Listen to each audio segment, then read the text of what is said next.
gens parce qu'on en reçoit aussi des commentaires comme ça, mais souvent ces gens-là n'ont jamais visité un parc éolien. Je leur dis, c'est venez visiter un parc éolien, que ce soit un parc de quartier ou un autre parc, allez le visiter. Préférence quartier parce qu'on est fiers de nos parcs, puis je pense qu'on a bien fait les choses, puis on aime le montrer. Mais puis après ça, vous ferez une idée à vous autres mêmes. Si vous n'aimez pas ça, ben dites-le, puis vous allez parler en connaissance de cause. Souvent, ce qu'on entend, les gens n'ont jamais vu de parc éolien, n'ont jamais entendu de parc éolien. On entend souvent des gens, ben souvent, on a entendu à quelques reprises, là, je l'ai lu dernièrement, que ça ressemblait à un bruit d'avion. C'est le DTA, le Down Tower Assembly. Autrement dit, là, ça c'est des jeux de fréquence. Avec des ordinateurs de contrôle. Et un convertisseur de fréquence ici. Okay. Le convertisseur de fréquence, son rôle principal, c'est voir la fréquence de courant qui est produite dans l'éolienne.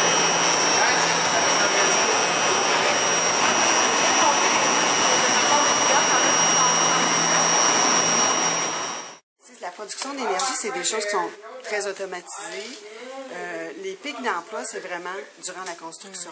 Ici, on a eu jusqu'à 300 ouvriers durant la construction du parc éolien, là, dans vraiment la pointe. 83% de ces ouvriers-là étaient de la Gaspésie.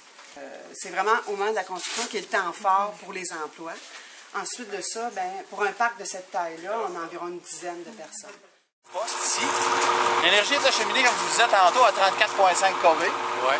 Là, on rentre ici dans un jeu de base. Parce qu'on a des sectionneurs, des disjoncteurs au gaz, avec des sectionneurs ici. On a notre jeu de base tout en rangé, okay, qui s'en va jusqu'à notre sectionneur principal à 34,5 kV. Les trois petits transformateurs ici, avec les fusibles qui sont en haut aussi, servent à alimenter le bâtiment de commande.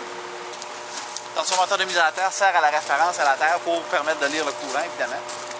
Les deux sont complètement à l'intérieur d'un socle en béton, étant donné que le confinement pour l'huile, si jamais il devait fendre, avoir une fuite d'huile majeure, là, là, ce confinement-là s'en va dans le séparateur d'huile qui est à côté là, ici. Là. Ça serait là que l'huile serait récupérée.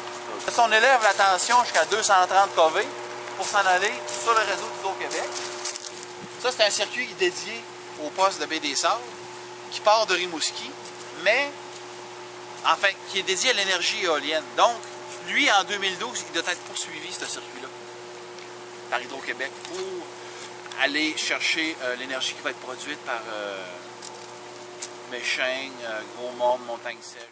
Il faut maintenir les appareils chauds, prêts à être opérationnels quand il va venter. Donc, ils viennent puiser les énergies à partir de cette ligne-là.